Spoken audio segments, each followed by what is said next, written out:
Hello बच्चों, अब MHTCT exams चल रही है। 19 तारीख से पेपर्स हो रहे हैं अलग अलग शिफ्ट में। और अब जिन बच्चों की 25, 26, 27 को एग्ज़ाम है, उनके मन में लगातार ये सवाल है कि हमारा पेपर कैसे आएगा। सारी शिफ्ट के एनालिसिस देख रहे हैं और डर भी बढ़ता जा रहा है कि हमें क्या करना चाहिए और क्या कर सकते हैं। अभी भी 2-3 दिन है, मैं ऐसा कुछ अलग कर सकता हूँ क्या जिससे मेरा स्कोर बहुत इंप्रूव हो जाए। तो ये सारी डिस्कशन मैं आज करना चाहता हूँ। मैंने सारे शिफ्ट्स को एनालिसिस दिया है। आप देखते हो कि हर शिफ्ट का एनालिसिस हमने आराम से अच्छे से करा है। 20-20, 25-25, 30-30 क्वेश्चंस हमने लाइव डिस्कस किए हैं और उस बेसिस पर मेरा जो इन्फरेंस है मैं आपको बताने जा रहा हूँ कि अभी तक जितनी शिफ्ट एनालाइज की है उसमें आपको सबको ये पता चला है कि पेपर मैथ्स का मॉडरेट और लेंदी आता है। तो जो 25, 26, 27 वाले बच्चे हैं वो पहले ही ये सोच के जाना कि पेपर बहुत लेंदी होता है।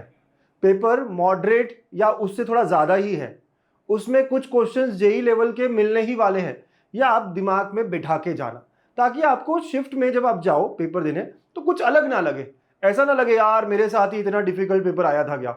आप माइंडसेट पहले ही क्लियर करके जाओ कि पेपर लंबा होने वाला है। अब मेरी स्ट्रैटेजी क्या होगी कि भाई राउंड 1, राउंड 2, 2 राउंड में क्वेश्चन सॉल्व करूंगा और राउंड 1 में वो क्वेश्चन जो आराम से इजीली मुझसे सॉल्व हो रहे हैं, भले ही 15 से 20 क्वेश्चन हो वैसे, लेकिन वो मैं पहले करूंगा और बाद में मैं जो बड़े बड़े लंबे लंबे क्वेश्चन है उसको सॉल्व करूंगा। ये आपको बहुत क्लियर होना चाहिए। तो क्वेश्चन पेपर आपका भी जो होगा, एग्जाम आपका भी जो होगा वो लेंदी होगा, मॉडरेट होगा, हो सकता है उससे थोड़ा ज्यादा भी हो, वैसा मिल रहा है हमको। ठीक है, तो ये अभी तक के जो शिफ्ट्स हुए हैं ना उस एनालिसिस से हम कह रहे हैं, राइट। ये प्रिडिक्शन जो है बेसिस ऑफ ये सारे क्वेश्चंस जो हमारे पास है, जो डेटा हमारे पास है उसके है। सेकंड, पीवाईक्यूज रिपीट हो रहे हैं। ऐसा बिल्कुल नहीं है कि पीवाईक्यूज रिपीट नहीं होते हैं। आप आराम से देख रहे हो कि 7-8 क्वेश्चंस पीवाईक्यूज है। आपने अगर पिछले 2 साल के पीवाईक्यूज भी किए होंगे, जिसने 3-4 साल की किए बहुत अच्छी बात है, लेकिन अगर 2 साल के पीवाईक्यूज भी किए होंगे, अगर आप वो रिवाइज कर रहे हो तो यस उसमें से कुछ क्वेश्चंस रिपीट होते हैं। 50 में से 7-8 क्वेश्चन आपको बहुत पीवाईक्यूज ही दिखेंगे, वैल्यूज भी सिमिलर दिखती है। तो ये मैथ्स में हमें दिखाई दिया है। एंड थर्ड, इजी क्वेश्चंस आ रहे हैं कुछ पर्टिकुलर टॉपिक से। अब वो कौन से चैप्टर है, तो मैंने जब एनालिसिस किया सारे ही शिफ्ट में मैंने देखा, आप मानोगे नहीं, लेकिन इनडेफिनेट इंटीग्रेशन जो है ना, यहां से इजी सवाल आ रहे हैं। बहुत कम डिफिकल्ट क्वेश्चंस देखे हैं। इसका मतलब ये नहीं कह रहा हूं मैं कि अभी इंडेफिनेट इंटीग्रेशन चालू करो, आपने छोड़ा था, नहीं। अगर आपने बोर्ड लेवल का भी किया है ना तो बढ़िया है। अगर आप चाहो तो एक क्विक रिवाइज कर सकते हो, या पिछले शिफ्ट में जो जो क्वेश्चन आए थे उन्हें देख सकते हो। स्टैंडर्ड टाइप पे इंटीग्रेशन के सवाल आ रहे हैं। इसके अलावा कुछ 11th क्लास के चैप्टर्स जो बहुत इजी क्वेश्चंस पूछे जा रहे हैं। कॉम्प्लेक्स नंबर्स, अगर आपने नहीं किया हो तो अभी भी वन शॉट देखकर अगर आप कर सको 2 घंटे 1.5 घंटे में, क्योंकि उसी तरीके के क्वेश्चंस आ रहे हैं जो बीटा में हमने किए थे वन शॉट, बहुत सिमिलर। लिमिट्स के क्वेश्चंस आसान दिखाई दे रहे हैं, कंटिन्यूटी के क्वेश्चंस आसान दिखाई दे रहे हैं। तो कुछ 11th क्लास के चैप्टर्स है जहां से क्वेश्चंस इजी आ रहे हैं। कोनिक्स भी कह सकते हो, लेकिन कोनिक्स को प्रिपेयर करने के लिए ज्यादा टाइम लगेगा अगर आपने नहीं किया हो तो। बट कुछ 11th के, इवन पीएनसी प्रोबेबिलिटी में भी थोड़े से सिंपल क्वेश्चंस आ रहे हैं। Standard always together, not together, वही मिल रहा है। तो मैं कहूंगा कुछ 11th क्लास के चैप्टर्स पे भी आप फोकस कर सकते हो अगर आपने नहीं किया हो तो। ठीक है, और बाकी लॉजिक मैट्रिसेस उन पे तो इजी होते ही होते हैं, हमें पता है। और हाँ बच्चा लोग, नंबर ऑफ क्वेश्चंस का जो वेटेज है वो फॉलो हो रहा है। तो वेटेज फॉलो हो रहा है, तो ये मत डरना कि सर किस चैप्टर से ज्यादा क्वेश्चंस आएंगे। तो वेटेज फॉलो कर रही है सीटी, ये भी बात बहुत इंपॉर्टेंट है। और सबसे खास बात जो मैं बताने जा रहा हूं, नए क्वेश्चंस मिल रहे हैं। तो आपको भी आपके एग्जाम में नए क्वेश्चंस मिलेंगे, ये आप जरूर समझ के जाइए। नए क्वेश्चन से बहुत ज्यादा घबराओगे, अरे ये क्या हो गया, ऐसा क्वेश्चन कैसे। ये बोर्ड का एग्जाम नहीं है, ये MHTCT का एग्जाम है, जहां पे आपको कॉन्सेप्ट को समझकर अप्लाई करना ये एक्सपेक्टेड है। तो बच्चा लोग, नए क्वेश्चंस मिल रहे हैं, लेकिन कॉन्सेप्ट पता होने वाले हैं आपको, सिर्फ वैल्यूज नहीं रहेगी।